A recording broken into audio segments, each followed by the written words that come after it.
I've had the joy of quilting for almost 50 years, but over time I got used to compromising on how I finished my quilts. The funny thing is, I didn't even realize I was doing it. I'm Valerie Dawn. In my younger years, I hand quilted everything, and I loved it. I used a large hoop, stenciled the designs onto the fabric. My left index finger is still distorted from using it as the backside needle stop. But after our son Alex was born, life got very busy, and spending hours and hours hand quilting was impossible. Reluctantly, I began experimenting with machine quilting, and like many of us, I struggled with wrestling large quilts through my domestic sewing machine. I even sent a couple of quilts out to a Longarm quilter, but something was missing. I realized I didn't want my quilts to just be finished. I wanted them to feel completely mine. Then, about 15 years ago, Tina from my local quilt shop tipped me off to a great deal on a used mid-arm quilting system. I bought it on the spot, and for 10 years, that little machine and I had many enjoyable hours together.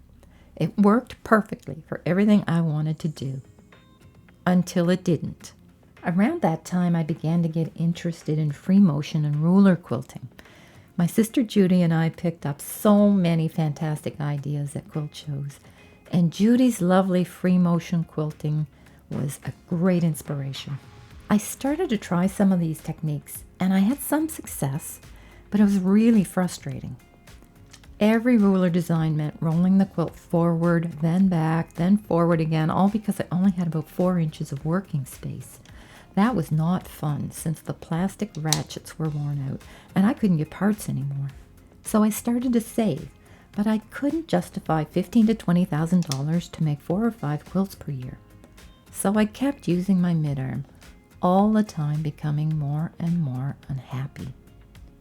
I even tried sending a couple of quilts to a Longarm quilter again. One of those was my very favorite Garden of Winter, which simply needed more than an edge-to-edge pattern. Lisa did a beautiful job with free motion feathers on that quilt, and I love it. But I still missed owning the end result myself. Then last Christmas, I dropped into Tina's quilt shop for some thread, and she quietly mentioned that Grace were having a clearance sale on their Best Quilters Evolution roller frame and Quilting machines. Now I can hear you thinking, oh my God, she went in to buy thread and came out with a quilting machine. But that's pretty much what happened. And after spending $700 to hire out just 2 quilts, it was a deal that made sense. So I asked Tina to order it. But Matthew and I moved to a warmer climate for the winter, which gave me a dilemma. We would leave the country before it arrived and not return for 3 months. Tina's a small shop. She doesn't have a delivery or setup service. So I asked our son Alex to pick up my new quilting system and deliver it to our cottage where I could assemble it when I got home. But that's not quite what happened. Not realizing how many large heavy boxes there would be, he stopped by the quilt shop, loaded everything into the truck bed, and went skiing for the afternoon. He dropped it off on his way home after enjoying a full day on the slopes. I found out when my security camera pinged my phone from several thousand miles away. My Alex is such a good kid. Some of those boxes were really heavy, and he was all alone slipping on the snow. I think he even pinched a finger, which I felt really bad about. You're probably thinking I studied the assembly instructions for 3 months. But no, it looked like dry reading, and I knew it wouldn't make sense until I had the parts in front of me. We finally returned home in April, and I was faced with getting several hundred pounds of gear down the basement stairs alone. Alex and Matthew were busy working, so I took an entire day and stubbornly carried every piece downstairs myself. A few days later, I got back to the cottage to start building the frame. The Grace instructions were actually very detailed and easy to follow. It could have gone badly if I'd mixed up all the parts in the boxes, but it went very smoothly, just following the instructions step by step. But then I was faced with getting the machine mounted on the carriage. I looked it all over and thought of a few ways I could do it alone, but every vision ended up with me and the machine on the floor. So I waited for Matthew to give me a hand. The brakes and encoders were the most technical items to attach, but then the rails went together without a hitch. I was getting closer and closer to turning it on and taking that first stitch. By now, I had a juicy stack of quilting backlog with a brand new quilting machine to learn. I wanted to load one up on the frame and just get going, but I had a nagging fear of ruining it. Have you ever picked out stitches from high-speed quilting? So instead, I loaded up the practice panel that Grace included with the system and started to play. The first stitches were quite even, and I was really satisfied with the tension right out of the box. So I tried leaves and feathers and swirls, some daisies and stippling. But ruler quilting was a different story. Without the optional ruler base, it was awkward to balance the ruler, and my fingers were dauntingly close to the moving needle. So I called Tina and ordered the ruler base. With the practice panel finished, ready or not, it was time to just do it.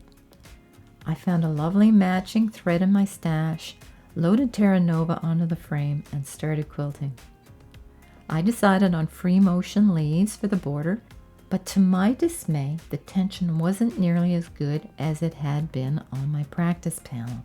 I adjusted the tension dial, tightened the bobbin screw, but nothing helped.